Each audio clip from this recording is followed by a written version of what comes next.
third time in Dubai at first time ng comedy bar dito mga kaibigan. So may parada tayo.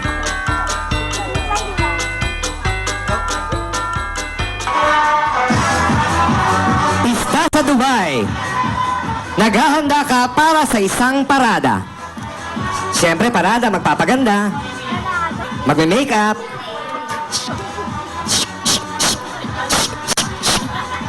mag-lipstick,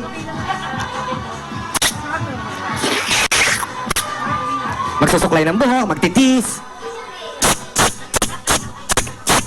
spray net.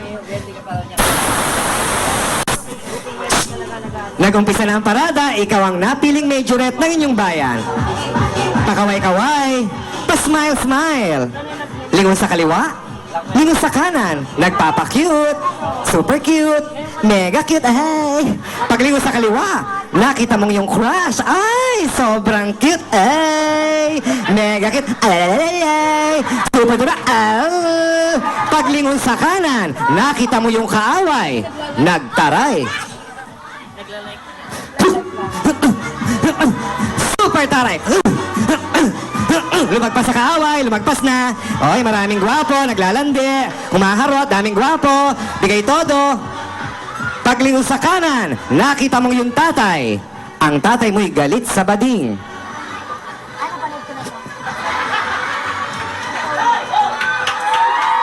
Lumagpas sa tatay, ay, ang sarap maging majorette. Ang sarap-sarap maging majorette. Diretso ang parada, pakaway-kaway, pa-smile-smile. Proud na proud, ikaw ang napiling majorette. Pagdating sa dulo, nakita mong yung pinagkakautangan.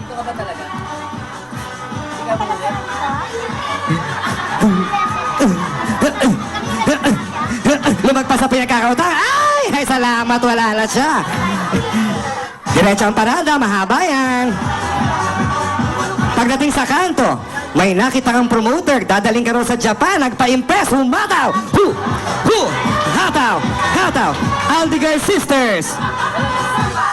Maricel Soriano! Octo Maneuvers! At syempre, nag-macho dancing! Ay, Japan! Japan! Dadaling ka sa Japan! Ay! Umalis yung hapon! Umalis!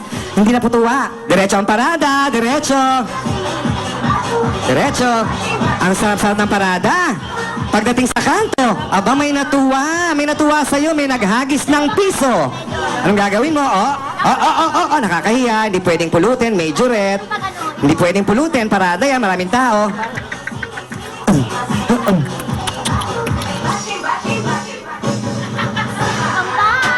Ay!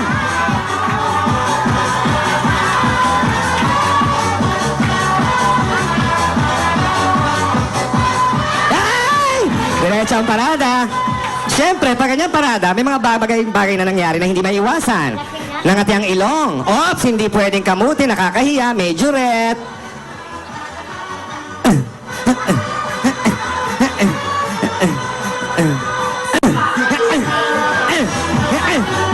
Diretso ang parada. Ang sarap maging majorette. Pakaway-kaway, pa-smile-smile, maraming cute, nagpapa-cute. Bigla na may nangyari. Nangati ang kilikili. Ay, hindi pwedeng kamuti, nakakahiya, wapoys, majorette.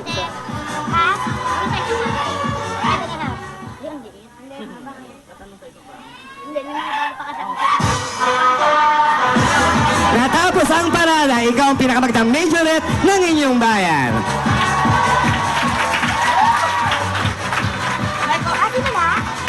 Palakpakan niyo po si Mamu mga kaibigan, may-ari ng library.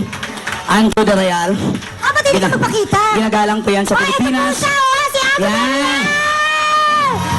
Si Mamu! Good evening, ladies and gentlemen, and welcome to Comedy Bar. Tonight, we are in search for our new Miss Comedy Bar 2010 Animal Division.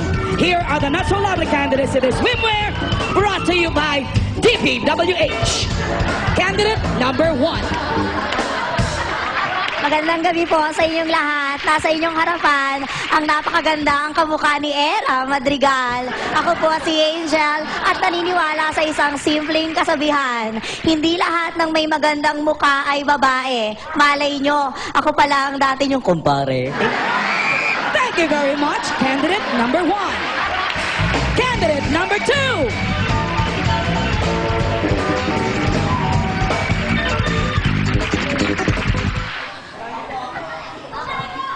Good evening, ladies and gentlemen. My name is Mareko. Mareko sa gabi. Pare ko sa umaga.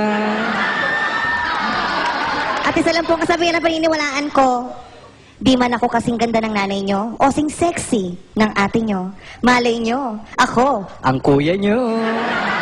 Thank you very much, candidate number 2. Candidate number 3.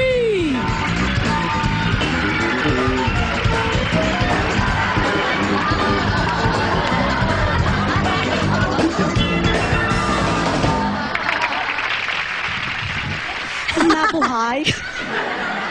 Mabuhay. I spent 7 years of my life in the States. Pero po, nalaman ko na pusong Pinoy pa rin po pala talaga ako. My name is Petite at naniniwala po ko sa kasabihan na binitaw ni Dr. Jose Rizal na ang taong hindi marunong magmahal sa sariling wika sa call center naglipana! Thank you very much, candidate number 3. And last but not the least, put your hands together for candidate number 4. Mysterious, yes.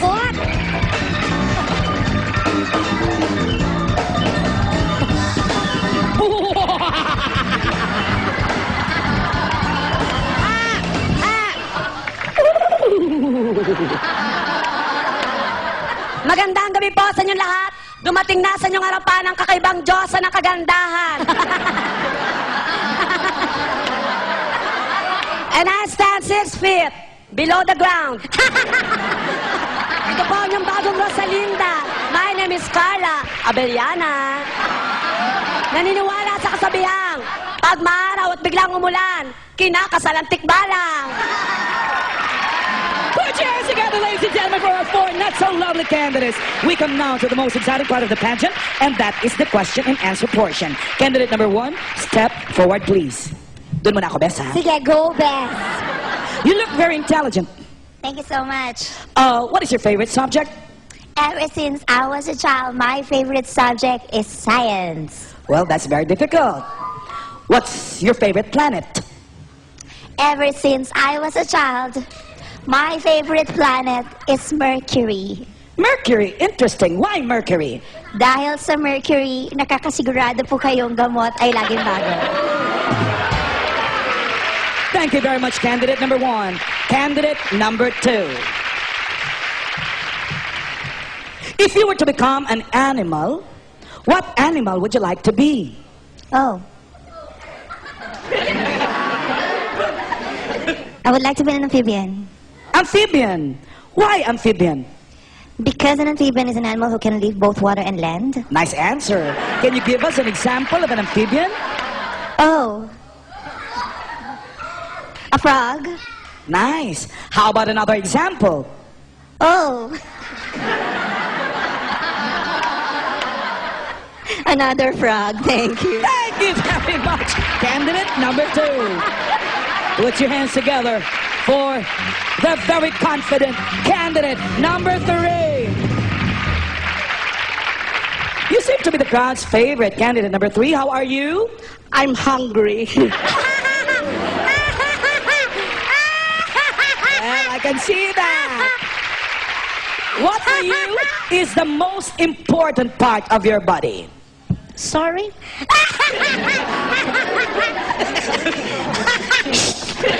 What for you is the most important part of your body? Well, the best part of my body is that my neck.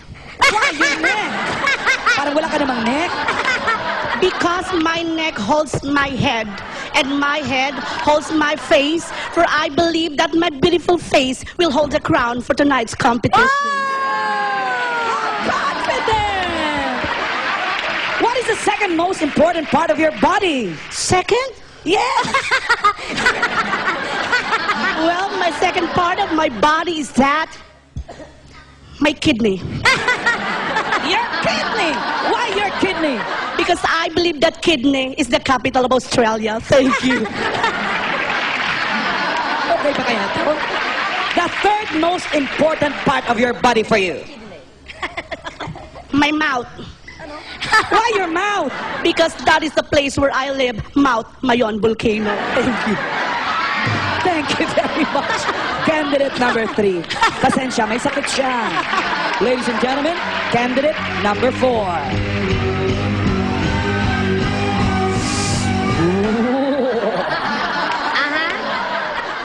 Do you want an easy or a difficult question? I am the most intelligent candidate, so I'd like you to throw the most difficult question you can ever think of. I love this. And excuse me, Mr. Host. Ask me in English, please. Wow! So what is the longest Tagalog word that you know in the dictionary? You don't know? I don't know, that's why I'm asking. The longest Tagalog word which I googled is nagsisipag-sinungalingan. What does that mean? It means pretending as if telling lies. Now you know. Are you Manny Pacquiao? Next question. Excuse me, Uh-huh. is this a quiz bee? No, you just have to answer, okay? What is the longest English word that you know? You also don't know? I don't know. The longest English word that I know is pneumono-ultramicroscopic silicovolcanoconiosis. What does that mean? It's an inflammation of the lungs caused by the inhalation of silica dust. Nice. Is that all? Next question. What level? Difficult. Oh, my. Aside from your face, what is your problem?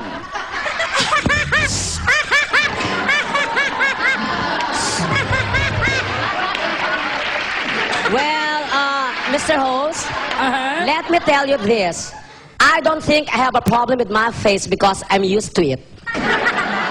It is you asking me that question, therefore I think you are the problem and you are my problem. Excuse me, candidate number 4. Do you really think that I have a problem with my face? Excuse me, Mr. Host. Uh-huh. This is comedy bar. Joke, joke, joke. Okay. One last. Question. Last. Kung mamamatay ka bukas, Alam mo na yan! bakit di pa ngayon? As I've said, Mr. Host, English, please. If you were to die tomorrow, why not today? Well, Mr. Host, let me tell you this. I am not in a hurry. Are you in a hurry? Go ahead. Do you really think I am in a hurry? Mr. Host, Uh-huh. can I say something in Tagalog? Go ahead. Di bali na pong matalo, wag lang matanggal dito. Thank you very much, candidate number 4. Ladies and gentlemen, palapakan niyo po sila. Mareko, Angel, Petite, and Tomas. O sige na, magsalasa kayo. Bumalik kayo sa silko.